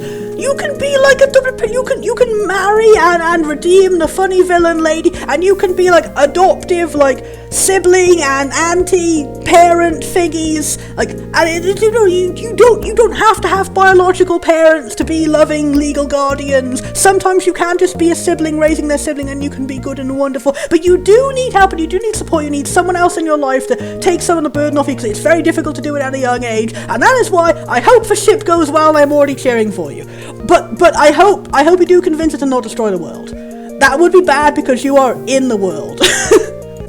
And if dating an alien princess who might just vaporize him if he catches her on a bad day is a way to do it, he's willing to take his chances. Yay! I hope it works out well. To say he hates her is a stretch, but lately he feels like it's been a little more than that. Like he doesn't really mind her either.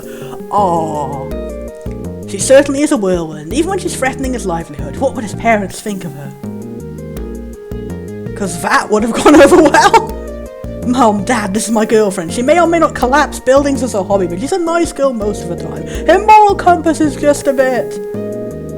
He imagines them all at dinner, Kitten bringing with her a basket of alien flowers like the one she brought on their first date.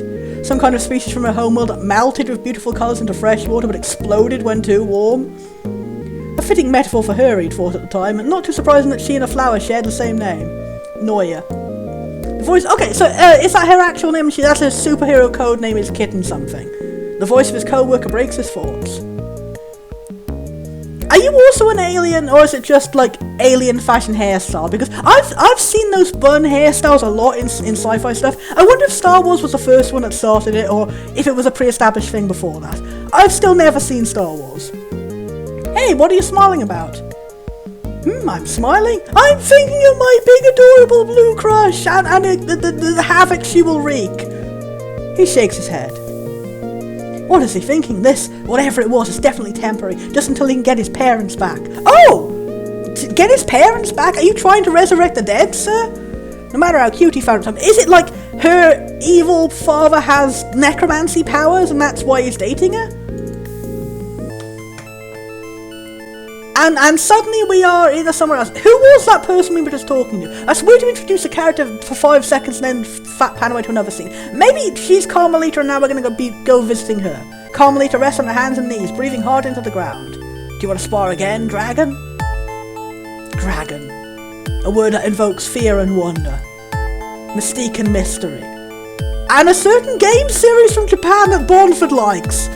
Shining scales and pearly claws, a ravishing hunger for gold. You don't look very dragon in any way. Are you going to be a superhero and your powers to turn into a dragon? Sometimes intelligence, sometimes bestial rage. Mere reptilian beasts, indeed. It's not a real name, but everyone got a tag when they joined. The moment Carmelita was assigned to Team K, she became dragon. I'm not sure why she's wearing, like, she has, like, a suit and then she has a thing over her suit that looks like a breastplate shape. But it's not, it's like it's part of the suit. It's a cool design, but it's confusing. It's a name that reminds her to be strong and makes her think of home, of proud parents who saved her and fought against her desire to keep her home and safe from harm. Oh, she has that was really good in the vocative, so she has dragon eyes. She's the cool one we saw in the title screen who had the funky hair. She looks up and finds her strength. I assumed that she would have like a full afro like what we had on Kitten from seeing just that cut of it on the title screen. It's cool that someone did have the hair I imagined, it was just not the same person. She looks up and finds the strength to stand. Her body tells her not to, creaking and cracking with bruises yet unborn. Bruises yet unborn is a rad sentence, but even her exhaustion can't take away from the burning in her chest, so she yearns to fight again and again, even if she knows she will lose. Hand-to-hand combat has never been a strong suit. Not only are her powers still developing, but they are hardly made for going on the offensive. Okay, so is she not actual dragon powers, it's just something metaphorical that evokes a dragon? No, what pushes her on is the knowledge that she can't stay a trainee forever. Being accepted for hero training is a wonder in itself, but actually making it to debut is a special kind of miracle, one she's determined to believe in. This writing is really fucking good, and really evocative. I'm like, I was like, can we learn who the blonde lady was? Oh, why are we going to a totally different person we haven't seen before? Now I'm like, I'm so fired up and invested in her story. Whoever that is can wait. She stands up on battered knees and prepares to fight. Let's take it from the top. I don't like the colour of the font for your name box. Also, that expression doesn't seem to match with, like, being determined and, like, a really cool build-up. It's like, that looks like a sarcastic, like, oh, kind of face. So, anyway. Are you sure you seem a little oh, is it meant to be tiredness? That's not being conveyed very well. That looks like the kind of fake tiredness from, like, being exhausted of someone's presence in a sarcastic way. Why don't we fight doubles instead? It's the best thing a teammate could have possibly said. Carmelita's eyes wander to the silence, and the other members of the team are watching. Her eyes meet the one she's looking. Oh, maybe she's on a team with the one we just saw. Dibs on Glamour. We know. Okay, Glamour would definitely match the appearance of the other lady. She flashes him and excited. Oh, Glamour is a man. Hell yeah. That's not a very glamorous man. I mean, I guess the face is kind of what you'd expect from a supermodel, but the whole rest of it is the most boring design possible. I would say you look more like base level human man than the other guy was, who is, the whole purpose is to make him look normal. Just kind of a guy in the same outfit but worse colours. Anyway, Ricardo Fernandez, tag Glamour. He winks at her, an illusion of glitter appearing the moment his eye closed. Wish we could see that. Like, if his power is like, he has charm powers, they're not doing a good job of conveying it. No flirting. Flirting? Rather than flirting, it's more like that's just how it usually is, isn't it? Charming. It's not very charming at all. Maybe for people who are sexually attracted to men, really boring generic men look good? She looks at Glamour, expecting him to look as surprised as she feels, but instead he eyes her with a lingering glance, his lips parting into a lazy half smile. Monitoring the match, the team council lets them know that the match is about to start. I've got to say, if I was hypothetically designing someone who, like, their superpower is being really charming, I wouldn't just draw a baseline drawing of an attractive person with no particular outfit or signs of personality that they're charming. I mean, I guess everyone has to stay in a uniform here, but you've still got the vibe from the other lady. Oh, she's a powerful, cool dragon, and she's very, like, prim and proper and serious. From, like, the general, just the hairstyle and stuff she had and the cool eyes. Like, maybe if the Glamour guy had glowing eyes or, like, eyeliner or actually showed the sparkles coming from his eyes, like, that could still convey, like, they have minimal amounts of individuality in their uniforms right now, but it still shows through. Anyway, positions please. Carmelita marches to the start zone, but can't help glancing at Glamour again. You were flirting with me? His eyes slide over to hers to make eye contact. There wasn't anyone else I had in mind, no, but... He eyes her coolly and she isn't sure whether or not the glow she sees around his face is an illusion. You have to ask or have to try harder. I'm not feeling any vibes from this ship. It is literally just, they say he's flirting and yeah, I guess he is. I don't know if she reciprocates. Carmelita stares at him, wondering what he has to say.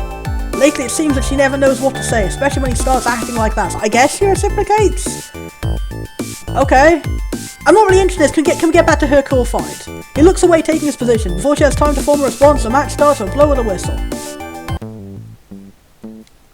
There is nothing as calming as his black box. To spin illusions is hard work. Okay, so are we switching to a totally different person now? I gotta say, I didn't like that introduction as much. I liked the first two we had was like, two characters are intertwined from each other, we see an introductory scene of one and we go into the next one, and then the next one we suddenly cut to a totally different person, and her initial establishment is like, wow, she's so cool, she's an underdog, oh, what's going on? And then we just suddenly cut to, she's pining for some generic man, and that's the note the scene ends on, not her, like, getting up and having a cool fight, not showing what her superpower is or anything. I just kind of feel like we sped run the generic plot, like, here's a strong, independent woman, oh no, she isn't, she falls for a man. And hopefully that's not what it's going for, like, maybe they can actually have chemistry and be an actual ship later, or maybe it really is just because of the nature of his charm powers, he tends to look like he's flirting to everyone or something, and he's not, and they're just platonic friends, but I don't know. I'd like to see the beginning of the scene actually resolved, please. Anyway, whoever this is, it takes a special form of concentration to take a person, wrap them in coloured strings that only he could see, and transform them into someone else, concealing their true form from the outside world. Okay, so here's someone who can illusion shapeshift other people but not himself. That's an interesting, unique power. He has to believe a lie enough that it becomes the truth, and the stronger the true image of a person is to him, the harder it is to keep up their glamour. So is this glamour, is this him? Okay, so he seems superficial on the outside, but going into his personal mind, he's actually more complicated. And his power is to shapeshift other people for some reason, rather than his power is to be flirty and wink at people. Secretly inside, he struggles every time he changes dragon, hides the gleaming scales and slips her into human skins born of his imagination. Okay, so is dragon really a dragon? Then why would her power not be fit for combat? Except for one thing, her eyes. He never touches her eyes. Some say they are unsettling, but he has always admired them, even when he was a child. Okay, I do like this. I like this idea we have like a superficial, boring, shitty ship, and then we go and look in the guy's mind like, no, actually I do genuinely appreciate her as my childhood friend. Here are all the reasons I find her beautiful for her true form, even if she herself wants to be a human, I guess. And that's nice, but I can't get over why would a dragon power not be a combat power? As an illusionist, it's always been easy to see through his own illusions, so when he thinks about the glamours he spins for dragon, he can't help but feel a strange sense of pride. Somehow, knowing that he is one of the few who gets to see her true face is actually very romantic and nice. A cherished secret, at least to him. And none of his personality was coming through because all we got before, he both looked like he was superficial and flirty, and he also acted like he was superficial and flirty when we got the line of dialogue. Maybe it's going to be that everyone's perspective shows the character through the lens of how another character views them, maybe? But we didn't really get that again with the two, the kitten and the human man. They both just acted the same in both versions. He thinks of the time when they first met. Honestly, he barely remembers it. He can only imagine holding his mother's hand, hiding behind her while Dragon rushed up and squeezed him into a hug. So you're my new best friend, she said. Not even a hint of shyness in her actions. That's really cute. She has never been the fearful one. It's always been him. Ooh, character depth. I do like that idea. Boring normal man. The insides of his mind are an enigma of more interesting traits. Even now he insists she stay glamoured when not with their tea. Why? Okay, so he's the one who tells her to stay human all the time? Why? So it's not her having a self-confidence issue? Is it like she got hurt in some way because of her appearance and then he's become overprotective? I mean, that's why they're a bit more distant. She's like, oh, are you flirting with me, rather than we're really close childhood friends. What would happen if someone mistook her for one of them? Oh, okay. So her dragon form looks similar to the Nyans for some reason? I can't imagine a dragon looking like that. The Nyans are notoriously bloodthirsty enough that many younger and experienced trainees have an act first, questions later policy. And Dragon's powers aren't strong enough to protect her, not yet. Carmelita. Okay, so are her powers separate from looking like a dragon? Does she have a different power that's a non-combat power, and being a dragon is just her natural... Is she like half Nyan or something? Carmelita. Her voice is comforting. He opens his eyes and his illusion of the void disappears. In his dorm room, he sits quietly on his bed reading. Unglamoured, so beautiful and no one else could see it. Can I see it? I want to see what a cool design looks like. He'd promised her parents that he would make sure no one ever troubled Carmelita over her appearance, but sometimes he wondered if it's too much of a burden. She didn't seem in any way that she felt self-conscious about her appearance. She was like, hell yeah, my cool eyes. He remembers the way her parents looked whenever the doorbell rang, the way she wasn't allowed past the high brick walls of her family's property. Okay, so it's like a thing instilled by her family, and he's picked up as a childhood friend, and maybe like she wants to be more independent from it, and he's like, oh, I have to keep up the illusion. He can never do it. Maybe it's like, oh, her parents only allowed him to be her friend because he's the only one who can do the illusion. That would be sad. That'd be really sad as a source of self-confidence issues. Instead, he could only be thankful that his powers manifested when they did, because his illusions were the key to her freedom from their protection. Oh, yes! Yes! He would never tell her that, though. I was thinking, we should go see your parents this week. Why? We just talked about how abusive and shitty they are. Calmly just sits up wide-eyed. Moments like these make him feel closer to her, mainly because the moment their eyes meet, he knows exactly what she's thinking, and it matches his thoughts too. I didn't get the impression that you were very on the same page when she was like, I don't know, he's just my friend, is he flirting with me? I have no idea. Cool! It's a shame she loses the funky hair, though. I was kind of imagining, like, the hair would be something like, what if she had, like, a dragon tail on her head, like a ponytail or something? You want to tell them about us? Also, how the fuck could you mistake us for a Nyan? It's a bunch of scales on a human skin tone versus a totally blue person without scales. Unless maybe it's meant to be that all the blue stuff is scales and we just can't tell because it's all, like, close together? You want to tell them about us? Okay, so are they actually already in a relationship? Then why was she surprised he was flirting? Maybe I'm just not getting this as a person who's not good about love. He answers the unspoken question. I think we should. She's quiet and she flops back down on the bed and stares at the ceiling. She puts the book on her face and it's not hard for him to imagine her grinning behind it. I'll go file some request for leave then. She still loves them, her parents, but that's okay with him. Even if she never knew, he would always be sure that she could be free, even if it killed him. Ah, okay! In a world of superpowered naturals, alien Nyans and unpowered neutrals, here they are, 4 stories. Okay, so you actually do get to do one of these different... I like that idea. We've been given cool stories about all these characters, like, who do you want to explore next? Honestly, I'm kind of intrigued in Dragon. Also, I didn't expect this, the fact that it's called Pairs, and the idea, like, I expected it to be 2 routes, like, to go for these 2 pairings.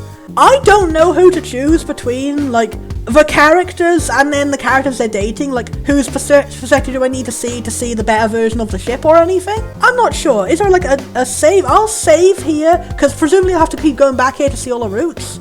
This is probably a good point for me to stop. Like, maybe I just click on one and see a little bit of going through it, but I gotta say, this is really cool, this is really intriguing. I'm definitely going to continue playing this one on my own free time, and I'm glad we ended this random experiment on a game that's actually good and I really like it. I'm interested in seeing Dragon's story, and I'm also interested in seeing Ricardo's perspective on it. I'm not sure how much of Ricardo and how much of Dragon we'll get in each of their stories. Like, generally, which perspective should I see to get more story about this? But I'm not so confused between James and KP, because it's like, presumably if you go on her side, you'll see more of her story as being the alien overlord's daughter and what goes on there, and her funny perspective of misunderstanding human stuff, and presumably his perspective would be more of his normal perspective and his real life and how he builds up to meeting her and stuff like that.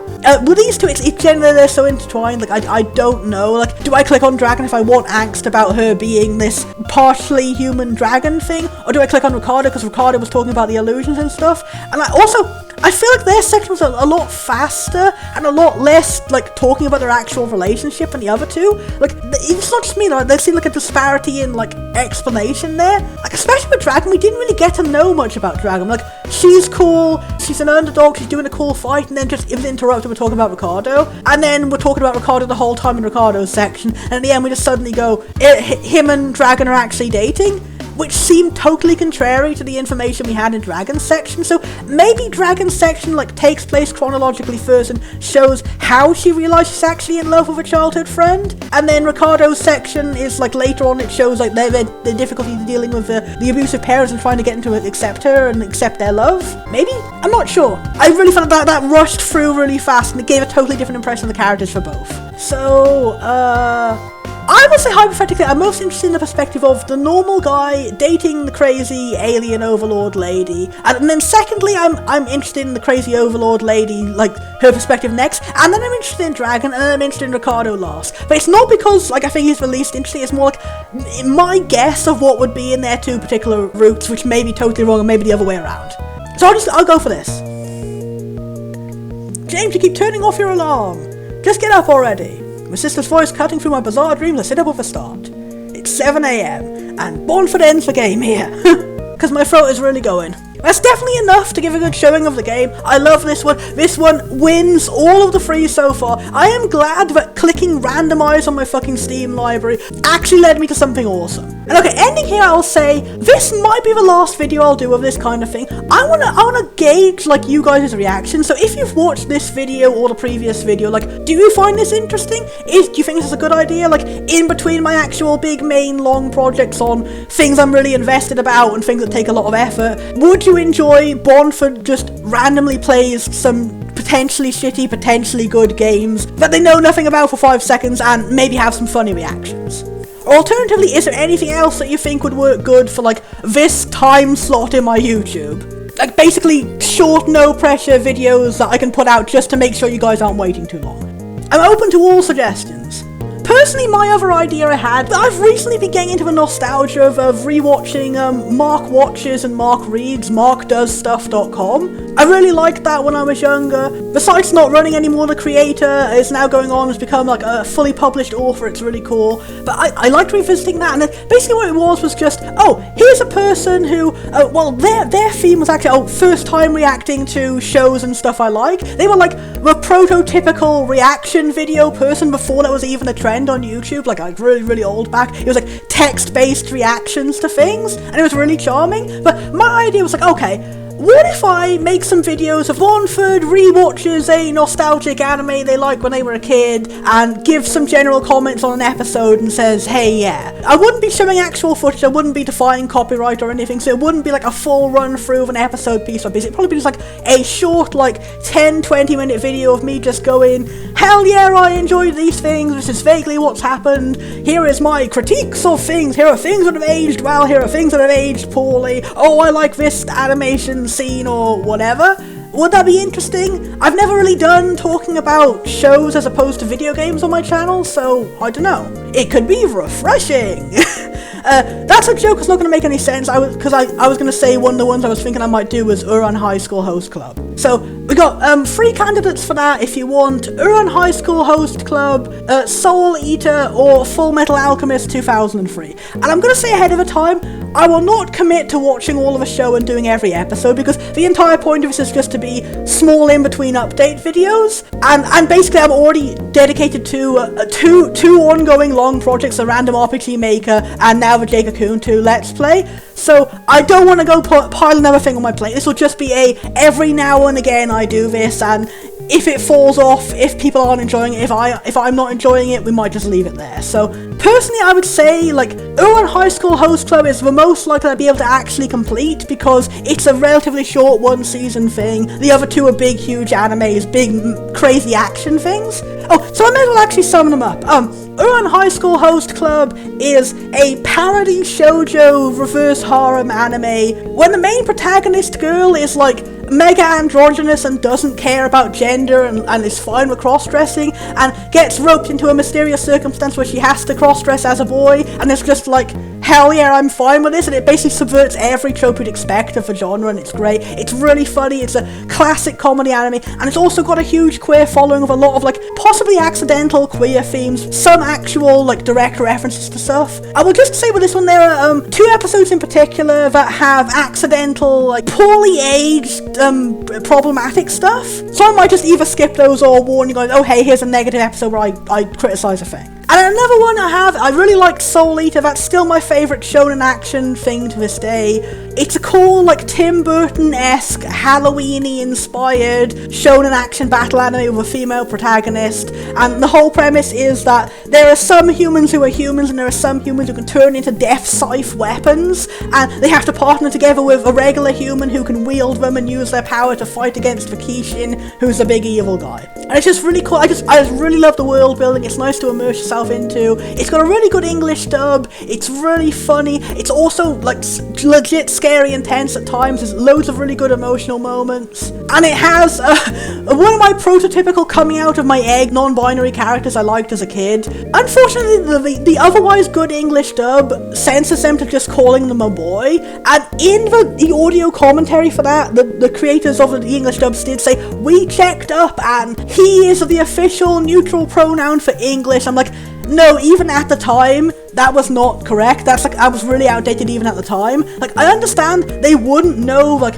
modern day non-binary pronouns at the time, but there were other ways you could have handled it, like having different characters call them he or she, or just being like, is he a boy, is he not a boy, and like raising the question up so people still know it's the intent of the character even if you don't have a pronoun. Or you could have just gone with what was actually like common at the time, which is he or she. But anyway, I really love Krona. They have such a great plot of escaping their abusive mother. They got a rad design, they got crazy cool superpowers. It's great. Love the entirety of that show. Wonderful. It got really good, fabulous opening songs, great animation, like one of the peak Sakuga animes of all time. The only negative thing I have to recommend, aside from just, I wouldn't say it's a negative thing that they got pronouns wrong for a character. Like, if you go and you know the intent, like, nothing has been lost now, you know you can just correct it in your mind. But one actual genuinely negative thing is, for some reason the first 4 episodes are really sexual. It's really strange. The fan service is up to 10,000. It's only for the first few introductory episodes, I think 3 or 4 of them, and then for the rest of the show it's down to a reasonable level. It's not like degrading to the women at all, it's just normal. So the first few episodes of that one might be like half and half good and bad commentary, and then from then on it'll just be me going, I fucking love this show, I fucking love this show, constantly. And of course, Full Metal Alchemist 2003 is just, more people know Full Metal Alchemist Brotherhood nowadays. That's the first one I saw when I was a kid. I really liked it. That one in particular, the first few episodes are really good. I would argue that they're better than Brotherhood, because Brotherhood did just skip over a lot of stuff because it was a remake, and I just think it would be cool to go back and look at the episodes and be like, fuck yeah, I love this shot, I love how well animated it is when he rips his coat off when the lion bites his arm, and compared to the Brotherhood version, it was not animated as good. Hooray! So yeah, those are my random ideas of stuff I could do in the future, and leave a comment on this video if any of that interests you or not. Otherwise, if you're just fine with waiting a few months in between Bondford episodes, then leave a comment of that too. I might just be worrying about nothing. Anyway, this was overall a fun little experience. I got to whine about some bad games, I got to go crazy about one good game, and now I have something I can actually put up on my channel to keep you guys tidied over for October. Bye bye!